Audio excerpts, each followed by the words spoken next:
El Zen cuenta con historias preciosas, pero ninguna comparable con esta. Érase una vez que había un hombre sobre una elevada montaña. 3 viajeros que pasaban a lo lejos, se fijaron en él, y empezaron a discutir sobre él. Uno dijo: probablemente ha perdido a su animal favorito. No, lo más seguro es que ande buscando a sus amigos, replicó otro.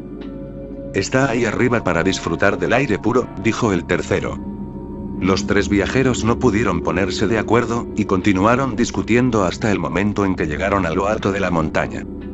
Uno de ellos preguntó: amigo que estás encima de esa montaña, ¿has perdido a tu animal favorito? No señor, no lo he perdido, dijo el hombre de la montaña. El segundo también preguntó: ¿has perdido algún amigo? El hombre dijo: no señor, tampoco he perdido a amigo alguno. El tercero acentuó: ¿estás aquí solo para disfrutar del aire puro? No señor, dijo el hombre. Entonces, ¿qué estás haciendo aquí, ya que has respondido negativamente a todas nuestras preguntas? El hombre de la montaña respondió: simplemente estoy aquí. Ahora bien, hay que saber que esta historia está llena de metáforas. Intenta penetrar las metáforas. Un hombre sobre una elevada montaña significa un hombre que ha llegado. La montaña es la montaña de la vida y la existencia. Un hombre de pie sobre una elevada montaña significa uno que observa las montañas, que puede mirar a su alrededor. Todos los valles y caminos que conducen a lo alto de la montaña están ahora frente a él. Desde ahí todo es posible. La visión es total, puede verse en todas las direcciones. Cuando estás en el valle no dispones de una visión tan amplia. Cuando recorres el camino, no puedes ver la totalidad de tu sendero. No puedes ver a otros desplazándose por otros senderos. Te hallas confinado en un espacio muy estrecho. Cuanto más subes, más espacio tienes. Cuando alcanzas la montaña más elevada, cuando subes el Everest, cuando estás allí, tienes a tu disposición todo el Himalaya. No solo puedes ver el sendero por el que viajaste, sino que ahora ves todos los senderos, todos los caminos posibles que ascienden hasta la cumbre. Ahora puedes incluso ver aquellos que te eran hostiles, o con los que te mostrabas antagónico. Ahora los ves, moviéndose, ascendiendo hacia el mismo pico. Ahora desaparecen todas las distinciones, se descartan todas las filosofías, todas las identificaciones carecen de sentido. Un hombre es libre porque su visión es completa. Esta montaña es de vigilancia, de meditación, es la montaña de la meditación. En la historia se dice: 3 viajeros, que pasaban a lo lejos, se fijaron en él. Estos 3 viajeros son las 3 divisiones del ser humano. Claro está, se hallan todavía muy lejos de la cima, y por ello surge la distinción. La distancia es tan grande que ellos solo pueden imaginar, inferir. La historia continúa diciendo: empezaron a discutir sobre él.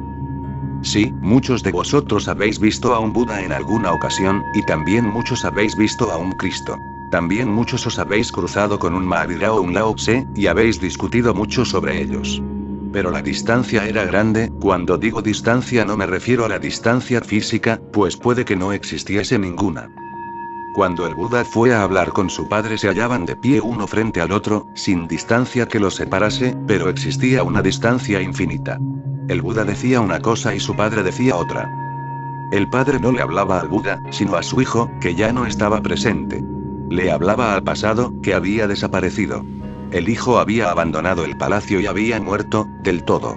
En él había nacido una nueva consciencia, se trataba de una resurrección. Pero no podía verlo, estaba demasiado obnubilado con el pasado, con su propia rabia, obnubilado porque este chico le había engañado en su vejez.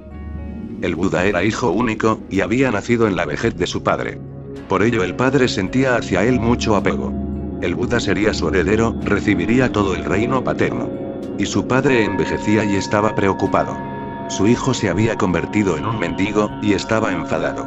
Muy natural. El hijo se presenta, pero no solo se presenta, sino que intenta convencer al padre de que debería hacer lo mismo, de que debía seguirle.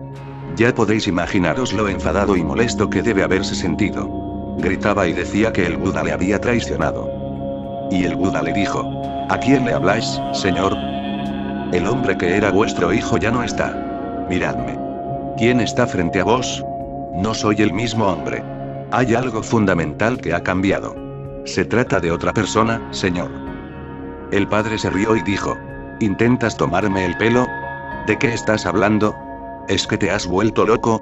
¿Crees que lo estoy yo? Tú eres mi hijo, el mismo hijo que se marchó. Reconozco tu rostro. Mi sangre corre por tus venas. Te conozco. Te conozco desde el primer día.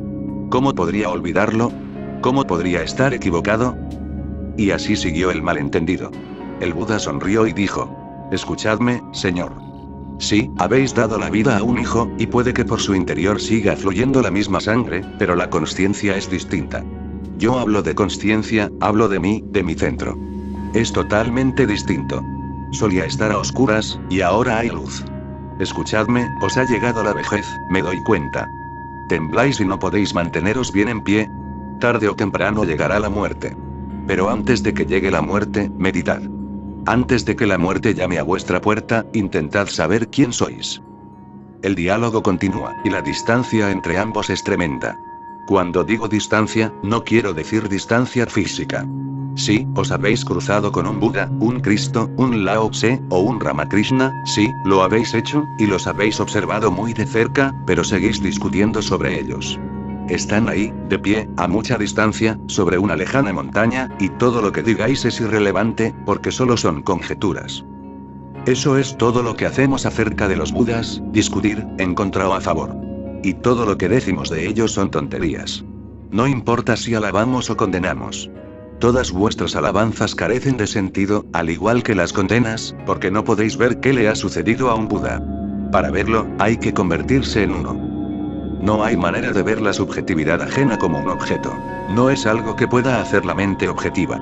Se trata de un fenómeno interior, tan interior, que no puede verse desde el exterior. Hay que penetrar en ello, hay que ser ello. Así que discutieron y discutieron. Uno dijo: probablemente ha perdido a su animal favorito.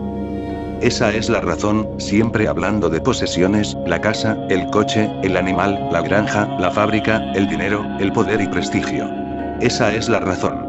La razón es una acaparadora, una miserable. Siempre piensa en términos de poseer, de tener. La razón no puede pensar en nada más. Si observas a un meditador, sentado en silencio, y tú eres una persona confinada en tu razón, ¿qué creerás que está haciendo? Pensarás que tal vez esté pensando en una nueva fábrica, o en cómo ganar las elecciones, o en cómo conseguir que aumente su cuenta en el banco. Solo podrás pensar en eso. En eso es en lo que tú piensas. ¿En qué pensarás si te sientas tranquilamente? Pues lo mismo inferirás que hacen otros. No hay otra manera. Permaneces confinado en tu mundo. Y cuando dices algo acerca de algo, en realidad lo dices sobre ti. Ese hombre está diciendo, probablemente ha perdido a su animal favorito. Si ese hombre hubiera estado allí en la montaña, podría haber sido el caso de que hubiera perdido su vaca, y estuviese en lo alto de la montaña tratando de saber dónde estaba. Tal vez se le hubiera perdido la vaca. Y para encontrarla habría subido a la montaña, pero solo por esa razón. Incluso cuando se halla en la cumbre del Everest, lo único que hace es buscar una vaca perdida, no a Dios, recuérdalo. Ese hombre dice, probablemente ha perdido a su animal favorito, y está diciendo algo sobre sí mismo. Si él hubiera estado ahí, solo habría buscado un animal. Solo por ese motivo habría subido tan alto. Hay mucha gente que dice, estoy atravesando dificultades económicas, si medito me ayudará a encontrar una salida.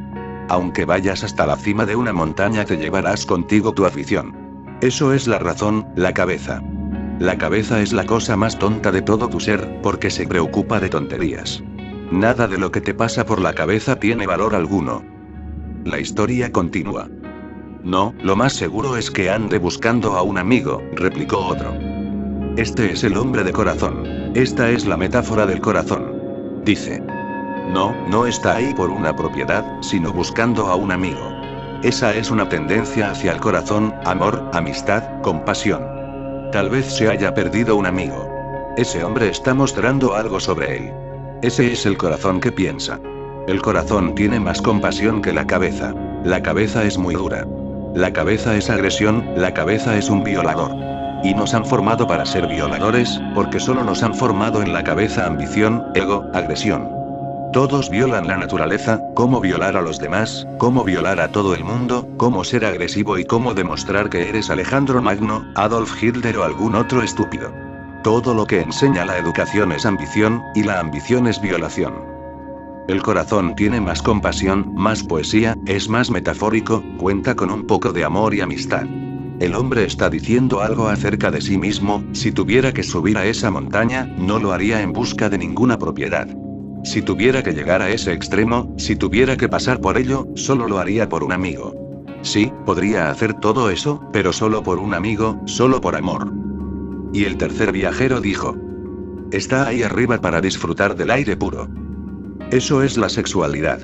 La sexualidad es alegría, diversión. Intenta comprender. Has convertido tu sexualidad también en trabajo. La gente hace el amor como si estuviera cumpliendo un deber. Hay Mahatmas, Mahatma Gandhi, por ejemplo, que dicen que hagas el amor solo cuando quieras procrear. Esa es la cabeza tratando de dominar el sexo. Así que solo haz el amor cuando quieras procrear. Como si la sexualidad no tuviese otra función, como si solo fuese una fábrica. Cuando quieras procrear, vale, dedícate a ello obedientemente, hazlo hábilmente y acaba con ello. Para Mahatma Gandhi y otra gente como él, hacer el amor solo por diversión es un pecado. Lo llaman pecado. Para gente así, masoquistas, para gente así, cualquier cosa que huela a alegría es un pecado. No hagas nada por alegría, hazlo con algún propósito. Esa gente son negociantes. Mahatma Gandhi provenía de una familia de negociantes. Era un comerciante. Y siguió siendo comerciante hasta el fin de sus días, muy calculador e inteligente. Pero todo debía tener un propósito, incluso el sexo. No puedes amar a tu mujer, o a tu hombre solo porque te proporciona alegría, solo porque haya luna llena, o porque la playa es hermosa, o porque el mar ruge de manera tremenda, o solo porque llueva de forma maravillosa, o porque quieras celebrar tus energías. No. Gandhi diría que no, que sería un pecado. Pero en realidad, la función básica de la sexualidad es divertirse, auténtica alegría. Es diversión, no es un negocio ni un trabajo. Es puro juego, es jugar. Es ser feliz con tu energía, compartir, es una celebración.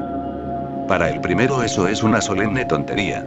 Para disfrutar del aire puro, la gente como Mahatma Gandhi ni siquiera da un paseo por la alegría de darlo, sino por cuestiones de salud. Esa es la mente orientada hacia los negocios, que lo inunda todo, y entonces dice que va por cuestiones de salud. Recuerda que eso son cosas muy insignificantes. No te conformes con tales cosas. La salud es un subproducto.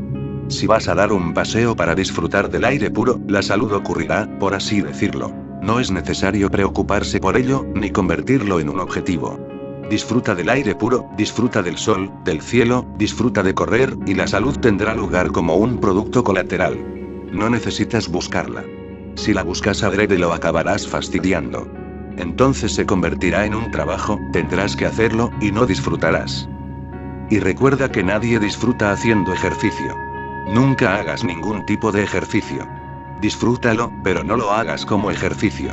La propia palabra resulta sucia. Ejercicio. Baila, canta, corre, nada, pero no hagas ejercicio. El ejercicio viene de la cabeza. El baile viene del centro sexual, que es el más primordial de los que tienes. Tu propia base se asienta ahí. La cabeza es una recién llegada. El corazón llegó antes. Y antes que éste lo hiciese, ahí estaba el sexo. Naciste en la sexualidad. Tu padre y tu madre hacían el amor cuando te concibieron. Tu primer movimiento en el mundo fue a través del sexo, y el último también será por él. Cuando finalice la energía sexual que te concedieron tus padres, morirás. Podrás utilizarla durante 70 años, es tu fuerza motriz. Pero se irá disipando poco a poco, hasta que un día acabe desapareciendo, y entonces morirás, volverás a desaparecer. Tendrás que esperar a que alguien vuelva a hacer el amor para así meterte en algún otro vientre. El sexo es lo primero que llega. La cabeza llega bastante más tarde. El sexo sigue siendo nuestro sótano, y la cabeza es como un ático. Ahora bien, los tres viajeros no pudieron ponerse de acuerdo y continuaron discutiendo. Nunca se pusieron de acuerdo, no podían. Y continuaron discutiendo hasta el momento en que llegaron a lo alto de la montaña. La discusión solo se detiene al llegar a lo alto de la montaña, nunca antes. Porque solo cuando empiezas a ver la realidad tal cual es, se deja de discutir, si no, las conjeturas continúan. Cuanta más distancia exista entre ti y la realidad, más discusión, más teorías filosóficas. Cuanta menos distancia, menos discusión. Cuando estás cara a cara, cuando llegas, la discusión cesa. Así que, cuando llegaron junto al hombre que se hallaba allí, dejaron de discutir. Uno de ellos preguntó: amigo que estás encima de esta montaña, ¿has perdido a tu animal favorito? El hombre dijo: no, señor, no lo he perdido. La discusión se detuvo, pero la costumbre seguía ahí. Ahora ya no discutían. No tenía sentido porque podían preguntar directamente, así que ¿qué sentido tenía seguir discutiendo? Si se puede ver directamente, no tiene sentido continuar discutiendo y conjeturando. Pero los viejos hábitos continúan vivos. En lugar de preguntarle qué está haciendo, el primer hombre preguntó: amigo que estás encima de esta montaña, ¿has perdido a tu animal favorito? El viejo hábito persiste hasta el final. Incluso cuando no tiene sentido, cuando puedes preguntarle directamente qué está haciendo, la mente no quiere llegar de manera directa a la realidad, y utiliza medios indirectos, los viejos hábitos. Tiene sus propias formas y formalidades. El hombre está tratando de demostrar que tiene razón.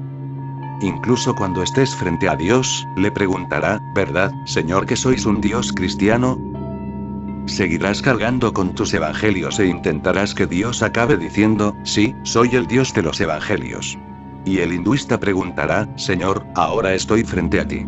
¿No es cierto que eres tú quien escribió los Vedas, y que tú eres el auténtico Dios de los hinduistas? Y así, sin parar. Recuerda. Cuando no haces una pregunta directa de manera natural, obtienes una respuesta negativa. La gente zen insiste mucho en ser directo.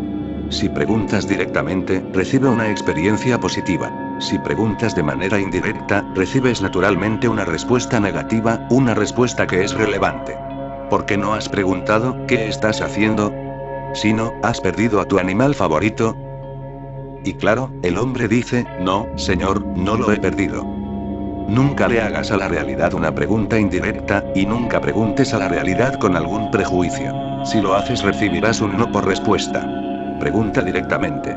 Desecha la mente, todos tus prejuicios, presuposiciones, filosofías, y pregunta de manera directa. Eso es lo que quiere decir el Zen con lo de mirar directamente en la naturaleza de las cosas. El segundo también preguntó: ¿has perdido algún amigo? El hombre dijo: no, señor, tampoco he perdido amigo alguno. El segundo no aprendió nada del primero, y recibió una respuesta negativa. Somos tan tontos que no acabamos de aprender. Persistimos en nuestros hábitos, porque este segundo debería haber aprendido a no hacer una pregunta indirecta, pero la hizo. El cristiano ha fracasado, y llega el hinduista y fracasará, y el musulmán también, igual que el jainista. Y todos ellos repetirán el mismo error. El tercero aventuró: ¿estás aquí solo para disfrutar del aire puro? El tercero, en vez de haber aprendido algo de los dos primeros, cree tener más posibilidades, claro, natural. Ahora que a los otros dos les han dado una negativa, él está más cerca de tener razón. ¿Qué más posibilidades podrían existir? Solo hay tres: la razón ha fracasado, la emoción ha fracasado. Así que solo hay una más: que el sexo tenga razón. El sendero del conocimiento ha fracasado, el de la devoción también, y ahora solo queda uno, el Tantra, que deberá alzarse victorioso. El tercer hombre debía sentirse muy esperanzado, casi confirmado. ¿Qué otra cosa podría decir aquel hombre en lo alto de la montaña? Tendría que admitirlo. Pero uno nunca conoce la realidad. La realidad es tan vasta que nunca está confinada a un solo camino, ni en una frase. La realidad es tan total que ningún camino puede proclamar la suya por completo. El tercer hombre no aprendió que dos partes, que eran más inteligentes, habían fracasado. La razón, la más inteligente de las tres, que no ha hecho más que pensar y pensar durante siglos, creando nuevas filosofías, ha fracasado. Y el corazón, que es más elevado que el sexo, más cercano a la cabeza que el sexo, justo entre ambos, ha fracasado. Y claro, cuando estás entre ambos tienes más comprensión, porque estás en el medio, en el camino del medio. Puedes mirar a ambos lados, no eres un extremista. Puedes ver la cabeza y puedes ver el sexo, porque estás justo entre ambos. Pero el corazón sí puede ver ambos caminos, de manera que tiene más probabilidades de ser más sabio que la cabeza. La cabeza es más conocedora, pero el corazón es más sabio. Y no obstante, incluso el más sabio ha fracasado. Y el sexo, que no tiene inteligencia, que carece de la posibilidad de ser sabio, de ser tan sabio como el corazón, no obstante, a veces sucede que donde los ángeles temen adentrarse, los locos entran de cabeza. El tercero aventuró: ¿estás aquí solo para disfrutar del aire puro? El hombre dijo, no, señor. Entonces, ¿qué estás haciendo aquí, ya que has respondido negativamente a todas nuestras preguntas? Seguramente, se lo debieron de preguntar todos a la vez. Esa debió haber sido la primera pregunta, en lugar de la última. El hombre de la montaña respondió, simplemente estoy aquí. Solo soy. No estoy haciendo nada, les dijo el hombre. Soy el centro del triángulo. Solo ser. Eso es meditación. No hacer nada de nada, ni pensar, ni sentir, ni ser sexual.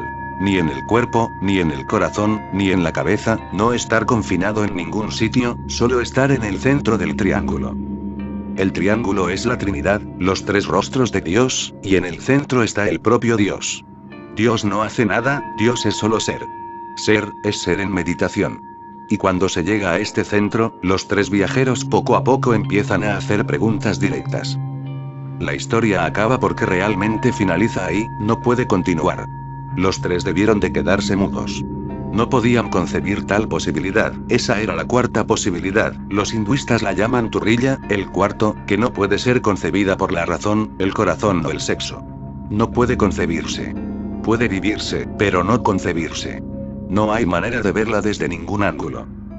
Cuando se abandonan todos los ángulos, cuando se está totalmente desnudo, carente de todo prejuicio, sin ninguna vestimenta, cuando se está en completo silencio, entonces se ve. Al escuchar simplemente estoy aquí, los tres centros debieron de quedarse mudos. Ni siquiera podían haber soñado una respuesta tal. No hay animal, ni amigo, ni aire fresco, nada de eso, debió ser una conmoción. Cuando llegas por primera vez a tu mundo meditativo, todos los centros se quedan mudos. La razón se aquieta, y no hay palabras que se agiten. El corazón se sosiega, y las emociones ya no te turban. El sexo se calma, y no surge más sexualidad. Al ver la realidad, todo se torna silencio. Esa declaración, simplemente estoy aquí, es la definición de meditación. Una vez se ha llegado a este punto, uno se convierte en armonía interior. Es el primer paso, la parte yógica, la parte del esfuerzo, de la voluntad. Lo siguiente sucede por sí mismo, no es necesario hacer nada. Lo siguiente es un suceso, la primera cosa es una acción. Debes viajar lo suficientemente lejos como para llegar a la montaña, y para estar allí por encima de todas las oscuridades del valle, por encima de todos los senderos, de todas las atalayas, religiones y filosofías. Debes mantenerte por encima de todas ellas. Se trata de una tarea dura y ardua. Una vez se llega allí y estás simplemente allí, Dios sucede. En el momento adecuado, cuando tu estar allí se torna absolutamente inmóvil, entonces, de repente, eres penetrado por Dios. Desapareces, Dios desaparece, y existe unicidad. Esa unicidad es Samadhi, y esa es la diferencia entre Satori y Samadhi. Satori es armonizarse interiormente, es el primer paso. Samadhi es armonizarse con el todo, el último paso. En Satori, desaparece tu conflicto. En Samadhi, tú también desapareces. Alcanza esa alegría que proviene de una carencia de conflicto interior, y alcanza esa beatitud que proviene de sintonizarse con el pálpito universal. Cuando danzas con las estrellas, creces con los árboles, floreces con las plantas, cantas con los pájaros y ruges con el mar, y estás en la arena, y en todas partes, esparcido por todos los sitios. Estás en todas partes y aquí, ahora es el único objetivo. Y ese objetivo tiene una belleza. Y su belleza es que se trata de una alegría generosa. Si quieres tener más dinero, has de explotar a los demás. No puedes tener más dinero sin hacer que alguien sea más pobre en algún sitio. Si quieres tener más poder, se lo tendrás que arrancar a alguien. Todas las alegrías, excepto la meditación, son explotadoras.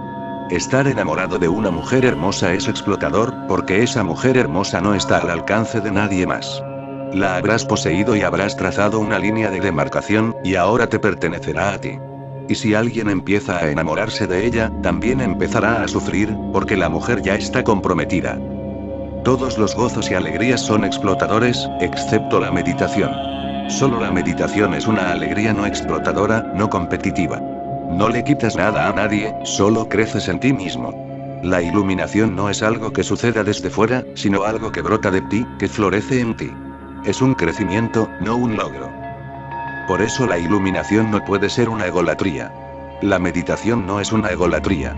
¿Qué es la meditación? La meditación es estar en armonía interna y externa. La meditación es estar en armonía. La meditación es ser la armonía.